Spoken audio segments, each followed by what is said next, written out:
नमस्कार दोस्तों, स्वागत है आप सभी का मेरे YouTube चैनल स्टडी टूल्स में। तो आज के इस क्लास में हम प्रश्नावली 3.4 के क्वेश्चन नंबर दूसरा क्वेश्चन सॉल्व करने जा रहे हैं, जो कि दिया हुआ है कि 5 वर्ष पूर्व नूरी की आयु सोनू की आयु की 3 गुनी थी। ठीक है, इसमें कह रहा है कि 5 साल पहले जो नूरी की उम्र थी वह सोनू की उम्र की 3 गुनी थी, और 10 वर्ष बाद नूरी की आयु सोनू की आयु की 2 गुनी हो जाएगी। आने वाले 10 वर्षों बाद कह रहा है कि जो नूरी की आयु रहेगी वह सोनू की आयु की 2 गुनी हो जाएगी। तो इसमें कह रहा है कि नूरी और सोनू की आयु कितनी है ये हमें बताना है, मतलब वर्तमान में इन दोनों की आयु कितनी है ये हमको बताना है।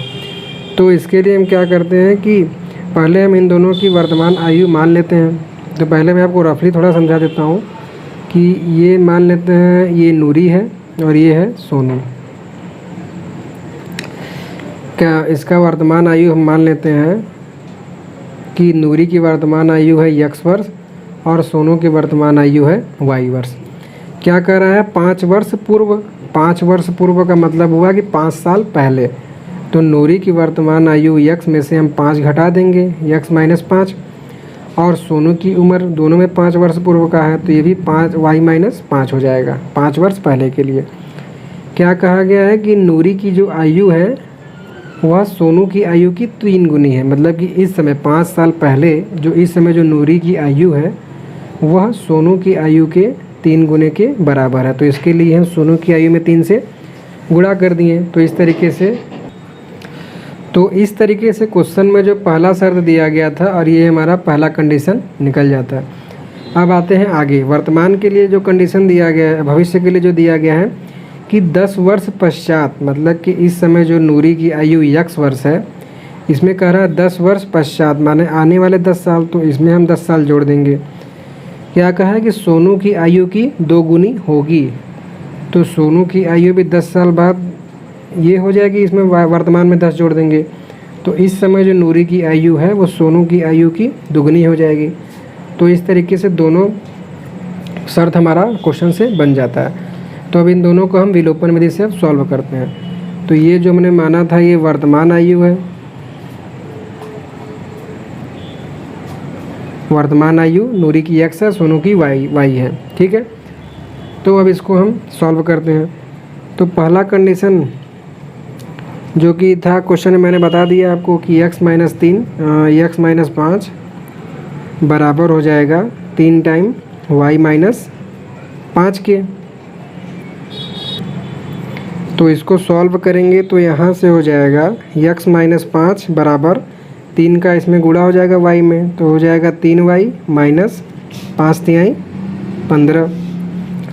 अब x y को दोनों एक साइड ले लेंगे तो x और 3y इधर आके -3y हो जाएगा बराबर -15 इधर दिया हुआ है, -5 जब -15 का साइड आएगा तो +5 में बदल जाएगा। तो इस तरीके से x - 3y बराबर -10, और ये बन गया हमारे प्रश्न का प्रथम समीकरण। अब दूसरा शर्त जो 10 साल बाद ये दिया हुआ है इसको भी सॉल्व कर लेते हैं। तो ये हमारा दिया हुआ है x + 10 माने 10 साल बाद नूरी की आयु सोनू की आयु y + 10 के 2 गुनी हो जाएगी। इसको सॉल्व करेंगे तो हो जाएगा x + 10 बराबर 2 से y में गुणा करके 2y, और 10 में 2 से गुणा करके 10 दूनी 20 हो जाएगा। अब x y को एक साइड करेंगे तो x - 2y इधर प्लस था इधर आके माइनस हो जाएगा बराबर यहाँ 20 दे रखा है और 10 उधर जाके माइनस हो जाएगा।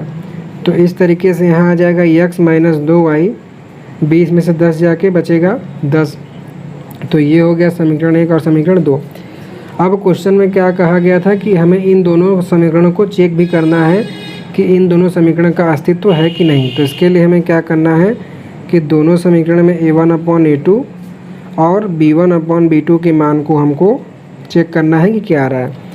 तो यहाँ x का गुणांक को a1 होता है, तो यहाँ x की जगह कुछ नहीं है तो मतलब 1 है, तो a1 का मान 1 आ गया। उसी तरीके से जब समीकरण 2 में हमने देखा तो यहाँ भी x का गुणांक कुछ नहीं होता है तो मतलब यहाँ पे 1 है, तो a1/a2 का मान आ गया 1/1। और b1 मतलब y का गुणांक, तो b1 पहले समीकरण से देखें तो y का गुणांक है -3, तो b1 की जगह आ जाएगा -3। और B2 की जगह देखें तो ये आ गया -2, मतलब B1/B2 का मान आ गया 3/2।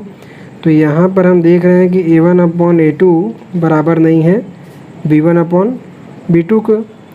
तो जहाँ तक आपको याद होगा, अगर आपने मेरी प्रश्नावली 3.2 वाली वीडियो देखी होगी तो वहाँ मैंने आपको तीनों कंडीशन अच्छे तरीके से बताया है। अगर आपने नहीं देखा तो वहाँ से देख सकते हैं।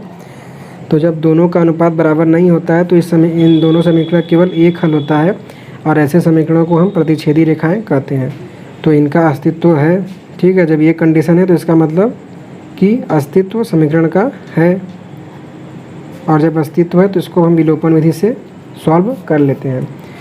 तो जैसा कि समीकरण 1 से हमारा बना है x - 3y = -10, और दूसरा समीकरण बना है x - 2y = 10।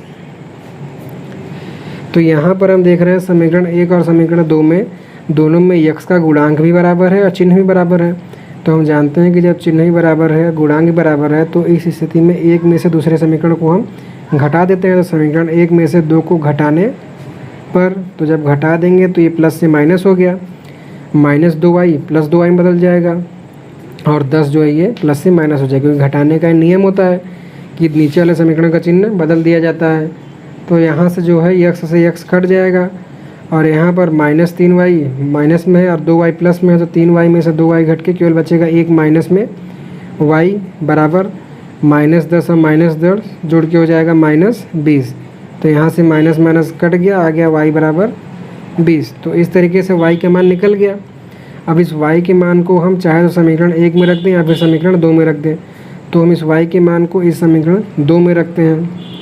तो जब 2 में रखेंगे तो समीकरण 2 दिया हुआ है x - 2y = 10, और y का मान है 20। तो x - 2 × 20 बराबर हो जाएगा 10। तो x - 20 दूनी 40 बराबर 10 हो गया, और x बराबर हो जाएगा 10 -40 उधर जाके +40 हो जाएगा, और x का मान आ जाएगा 50। तो इस तरीके से x और y दोनों का मान आ गया। x जो कि हमने नूरी की आयु मानी थी, तो नूरी की आयु x बराबर हो जाएगी 50 वर्ष, और y जो कि हमने सोनू की आयु मानी थी, सोनू की आयु हो जाएगी y बराबर 20 वर्ष। अब इन दोनों कंडीशन को अगर चेक करें कि हमारा मान सही है कि नहीं, तो उसके लिए पहले समीकरण में x और y का मान रख देते हैं। तो पहला समीकरण जैसा कि दिया हुआ है x - 5 = 3, y - 5। तो x का मान है 50, 50 - 5 = 3, y का मान है 20 - 5। तो 50 में से 5 जाएगा, बचेगा 45 बराबर 20 में से 5 जाएगा 15, और 3 से गुणा हो जाएगा, तो 45 बराबर 45। मतलब पहला समीकरण सही है। दूसरे में चेक करें तो दूसरा समीकरण है x + 10, मतलब x का मान है 50 + 10, तो बराबर ये हो जाएगा 60 के। और यहाँ पे चेक करें 2, y का मान है 20 + 10, तो 20 × 10 = 30, और 2 से गुणा बराबर आ गया 60। तो दोनों समीकरण में मान रखने पर दोनों पक्ष बराबर आ रहे हैं, तो इसका मतलब कि ये मान हमारा सही है। अब इसको मैं आपको एक बार बता देता हूँ कैसे आपको इसको लिखना है।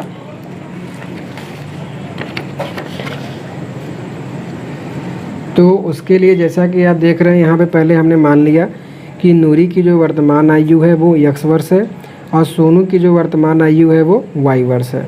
फिर पहला कंडीशन क्या कर रहा था कि 5 साल पहले, तो x - 5 नूरी की आयु में से, अब 5 साल पहले के लिए सोनू की आयु में से 5 साल घटा दिए, y - 5। कहा गया है कि जो नूरी की आयु है वो सोनू की आयु की 3 गुनी है। तो यहाँ से x - 5 जो है बराबर हो गया 3 × y - 5 की। और इसको जब हमने हल किया तो यहाँ से आ गया x - 5 बराबर 3 से गुणा कर दिए, तो 3y - 5 × 15 हो गया। अब चर राशि को हमने एक साइड रख लिया, तो x ये 3y उधर आके माइनस हो जाएगा, x - 3y बराबर -15। अब ये -5 उधर जाके प्लस हो जाएगा, तो x - 3y = -10 हो गया। और इसको हमने मान लिया समीकरण 1।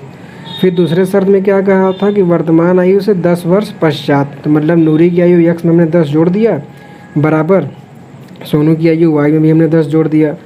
तो 10 साल बाद क्या कहा है कि नूरी की जो आयु रहेगी वो सोनू की आयु की दुगनी रहेगी। तो x + 10 बराबर हो जाएगा 2 टाइम y + 10। इसको सॉल्व करेंगे तो x + 10 बराबर 2 से गुणा करेंगे 2y + 20 हो जाएगा।